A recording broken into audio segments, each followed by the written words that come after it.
Step 4. Take some very large steps in the direction of your dreams. Force yourself to take action, and you cannot help but step away from contentment. You get out of your rut. Heck, you get out of your house.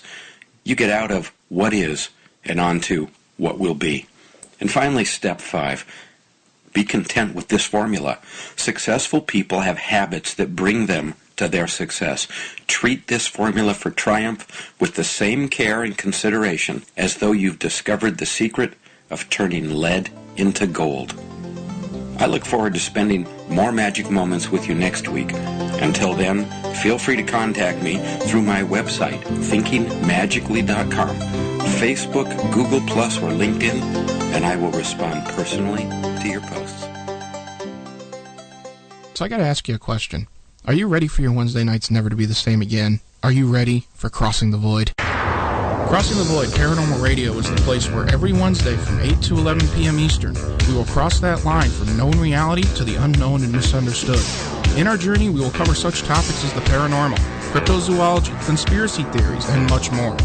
Join myself, Scott Hare, and Alexis Doyle as we will be your guides on this weekly 3-hour journey, where the rules of this world don't always apply when crossing the void. So I only have one question for you. Are you ready? Crossing the Void Paranormal Radio, Wednesday nights 8 to 11 Eastern on the Hazy Radio Network. For more information on CTVPR, check our website at ctvpr.weebly.com or check our Facebook fan page at facebook.com/crossingthevoid paranormal radio. Hi, this is Mark Anthony Farad, recording artist, actors, and athletes against drunk driving. Music is one of the most important things in my life, but nothing is more important than life itself. So choose a designated driver. Friends don't let friends drive drunk. How I long to hear you sing beneath the clear blue skies. A public service message brought to you by the Ad Council, U.S. Department of Transportation, National Association of Broadcasters, and RAD.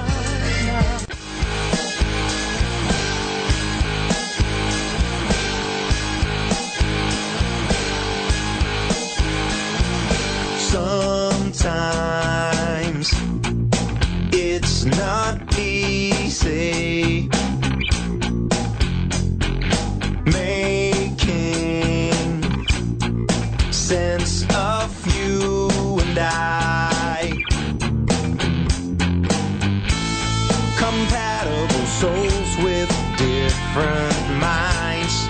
It's bound to go wrong.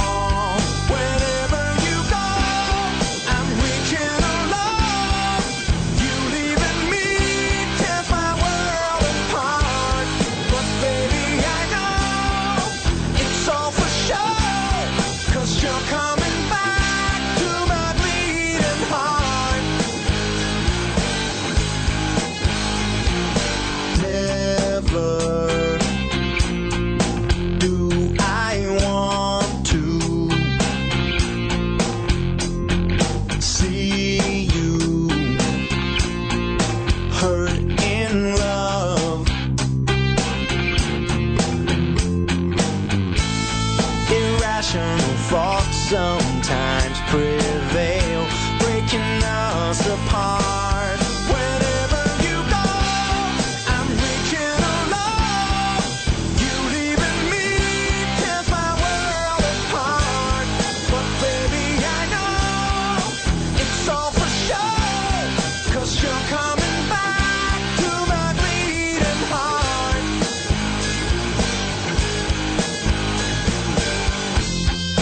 Time will tell if this is right or this is wrong. How can we make sure we'll stay together, get along?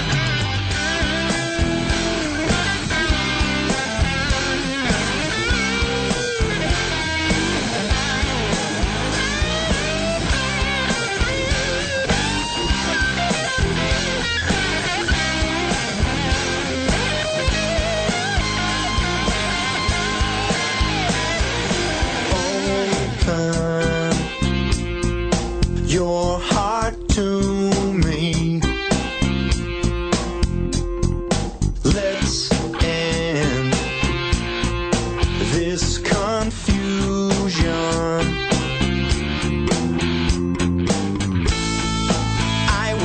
lights of love shine bright and never go dark. Whenever you go, I'm reaching along. You leaving me tears my world apart. But baby, I know it's all for show, 'cause you're coming back to my bleeding heart. Whenever you go, I'm reaching along. You leaving me tears my world apart. But baby, I know it's all for show, 'cause you're coming back to my bleeding heart. My bleeding heart. My bleeding heart. Whatever your worldview is, there's always the broader view with Hazy and Bell Salisbury. Let's get back to the show. And welcome back. You're listening to The Broader View on the Hazy Radio Network.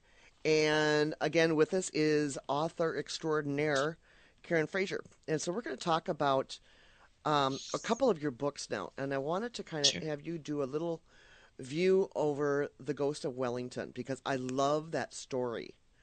And I love how, I mean, the first time I interviewed about it, I was like all over it like crazy.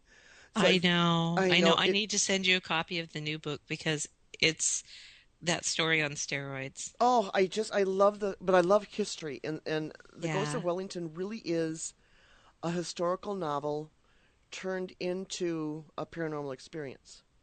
Yeah, it's history. It's not a novel. This is an actual It's a historical event, yeah. Yeah, and so I can give you kind of a brief overview of what happened at Wellington, because it's a really dramatic thing. It happened 100 years ago, 103 years ago now. As a matter of fact, March 1st was the 103rd anniversary of the disaster at Wellington.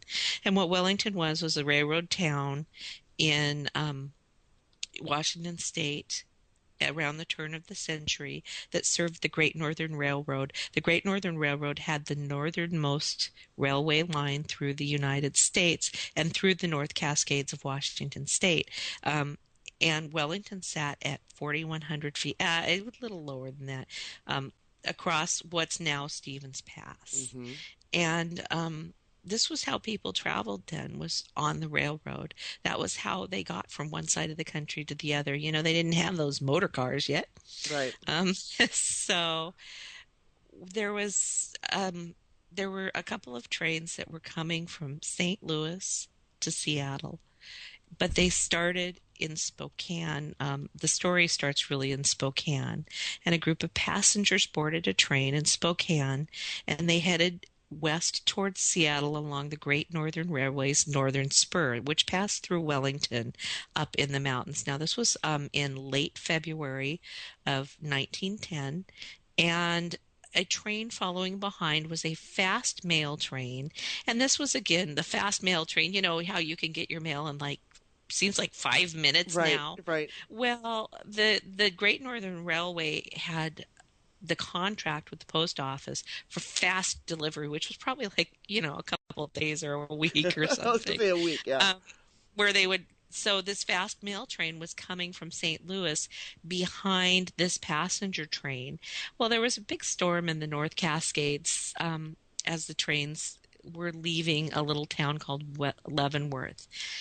But the superintendent of the Great Northern Railway decided that really it would be okay because no train had ever stalled in the mountains for more than 24 hours. So he thought that no matter what happened, he'd be able to get these two trains through. Right. So the two trains took off from this little town called Leavenworth, which sits just on the eastern slopes of the North Cascades in the state of Washington along Highway 2 now. And so these trains took off, and when they got to a little station called the Cascade Station, which it was at one side of a 2.5-mile tunnel with Wellington at the other side, they had to stop the trains because they were clearing snow slides on the tracks ahead, and the trains couldn't go through with the snow slides. The way they did this is they had what they called rotary snowplows, these big, huge snowplows that could snow up to 13 feet, or could plow up to 13 Wow. feet high of snow. However, anything above 13 feet had to be dug manually so that the plows could go through. It was March. The snow was wet, rather icy, because it was that warm, gross, you know how it gets in Yeah. the spring. Yep. It was that. So they were having a really considerable amount of difficulty getting these tracks plowed, so that the trains wound up staying at this little station for a couple of days. And the passengers would disembark from the trains and they would go eat at the beanery, which was this little cook shack for the railroad. They'd get back on the trains and they'd sit there and try to pass the time and pretty much say nasty things about the railroad and about Kind of like we do at the and airport about now. all Yeah. the rail workers. And meanwhile, the rail workers were working their tails off, working with just an hour of sleep or two here and there in these impossible conditions. They were able to move the trains through the tunnel finally. They got them through the tunnel, and they parked them on the passing tracks at Wellington while they tried to clear ahead down the mountain on the western slopes of the Cascade. They were trying to clear the tracks. Well, they were unable to do so. This became a 9-day ordeal where these two trains sat between the beanery, I've lost the name. I'm sorry. I have a cold. I'm not feeling very well. Yeah. At the Cascade Station in Wellington, it was a full 9 days. And during this full 9 days, the rail employees were digging and digging and digging and fighting these horrible conditions. And a lot of their food was being eaten by the passengers, so they were hardly getting meals, and they were freezing and not getting any sleep, and they were working their tails off. They were fighting a war, essentially against the snow. Well, long story short, on March 1st at 1:42 a.m., a lightning strike hit the hill above the two trains. It set loose a huge slab of snow where there was so much snow it had been snowing as much as a foot an hour. I mean, for 9 days. Oh, wow. That's a lot of snow. That's a lot of snow. The avalanche was half-mile long. It came down. It swept the fast mail train. It swept the passenger train 100 feet down into a ravine, and it killed at least 96 people and perhaps as many as 118, I've heard. And that's not just passengers, it's also railroad workers, because many of those railroad workers who I just told you were working their tails off were getting their first good night's sleep aboard one of the two trains when the avalanche hit. Oh, unbelievable. Yeah, so the town is no longer there. The town of Wellington is no longer there because they, several years later, realized it would be much safer to move the trains through lower in the mountains, and they built a 7.5-mile-long tunnel down lower. So that tunnel is still there today, and the trains still use it. But they burnt the town of Wellington to the ground, and it's now a rail-to-trails hiking trail through the mountains. And there's a great big huge snow shed there that they built after the avalanche to protect trains coming through from further avalanches. And so this huge concrete snow shed remains, and a hiking trail, and it's a pretty cool place. It's haunted. Oh, I just can't imagine going through something like that and then all the aftermath as a result of it. Yeah. But the amount of activity, excuse me, up there has to be phenomenal. I've never been anywhere that's had that much activity. I mean, and consistent. And what's really interesting about it is that the ghosts up there, and there are a lot, seem to really like new people. And so they like the hapless guy who's just, loo out on a hike and doesn't know anything about the history or the haunting. That's the guy they're going to pop out at and go ooga booga, and then he's going to run to his computer and find me because he's going to type Wellington haunted and find me and then email me. Yeah. So that happens quite a bit. It's a place like that has to absolutely draw you in, and not only because of the historical side of it, and just because of the paranormal side of it, but the beauty of it all. It's gorgeous. It is one of the most beautiful places I've ever been, and there is a feeling there. Yeah. And also the stars there, because you're in the mountains, there's no light pollution. If Mm-hmm. you have never seen the night sky on a clear night from the mountains where there are no cities, well, you just haven't lived. You need to do it. Absolutely. And so it's